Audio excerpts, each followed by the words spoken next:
Bonjour, ici Éric Sellerier. Bienvenue dans l'Évangile du jour de ce samedi. Aujourd'hui, le titre de notre partage est « Rien ne peut arrêter le plan de Dieu ». Nous allons faire une lecture dans Jean au chapitre 11 du verset 45 à 57. En voyant ce que Jésus avait fait, beaucoup de ceux qui étaient venus auprès de Marie crurent en lui. Mais quelques autres s'en allèrent trouver les pharisiens et leur rapportèrent ce que Jésus avait fait. Alors les chefs des prêtres et les pharisiens convoquèrent le grand conseil. « Qu'allons-nous faire ?» disaient-ils. « Cet homme accomplit trop de miracles. Si nous le laissons faire, tout le monde va croire en lui. Les Romains viendront et c'en sera fini de notre temple et de notre existence nationale. » L'un d'entre eux, Caïphe, qui était grand prêtre cette année-là, prit la parole. « Vous n'y entendez rien, leur dit-il. Vous ne voyez pas qu'il est dans notre intérêt qu'un seul homme meure pour le peuple, afin que toute la nation ne vienne pas à disparaître ?»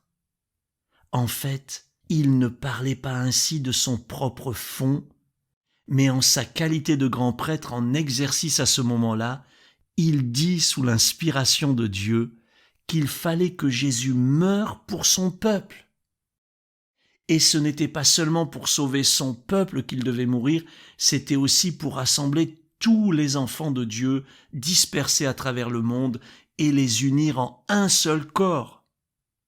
C'est donc ce jour-là que les autorités juives prirent la décision de faire mourir Jésus.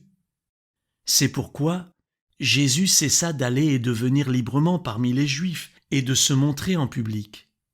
Il partit de là et se retira dans la région voisine du désert, dans une ville nommée Éphraïm. C'est là qu'il vécut avec ses disciples. Comme la Pâque juive approchait, beaucoup de gens de tout le pays montaient à Jérusalem avant la fête pour se soumettre aux cérémonies rituelles de purification. Ils cherchaient donc Jésus et se demandaient entre eux, en se rencontrant dans la cour du temple, « Qu'en pensez-vous ? Croyez-vous qu'il viendra à la fête ?» Or les chefs des prêtres et les pharisiens avaient donné des instructions. Si quelqu'un savait où se trouvait Jésus, il devait les prévenir pour qu'on puisse l'arrêter. Quel passage formidable et si riche en enseignements. Jésus vient de ressusciter Lazare, le frère de Marthe et Marie, qui était mort depuis plusieurs jours. Devant ce miracle, il y a deux types de réactions. Beaucoup crurent en Jésus, nous dit l'Évangile, mais d'autres vont rapporter aux pharisiens ce que Jésus a fait avec l'intention de lui nuire. Dans la foulée, réunion de crise du Grand Conseil, Jésus accomplit trop de miracles. Qu'allons-nous faire ? Dirent-ils. Au lieu de se réjouir, ils se sentent menacés par Jésus. Alors ils décident que le mieux est de le faire mourir. Et en réalité, alors que le grand prêtre déclare qu'il faut que Jésus meure, qu'il est préférable qu'un seul homme meure, c'est sous l'inspiration de Dieu qu'il dit cela.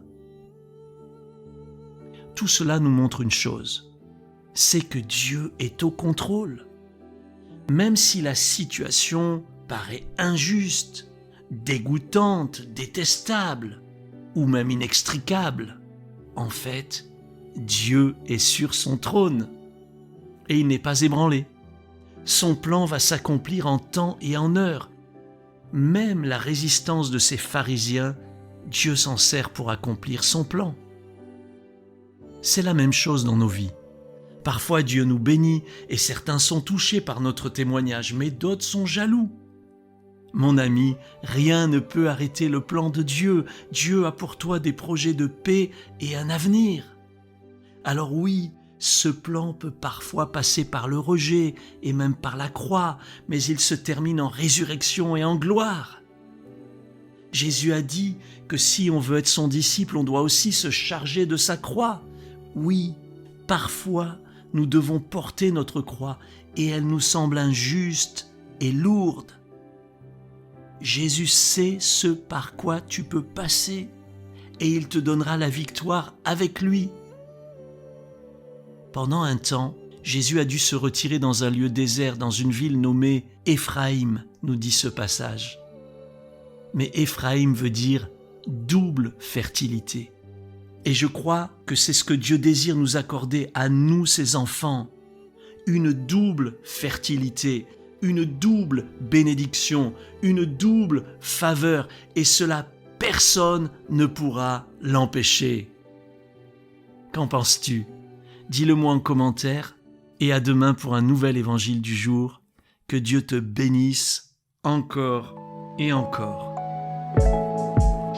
Si cette méditation t'a encouragé, pense à la partager autour de toi. Pour nous retrouver chaque jour, abonne-toi et active la cloche.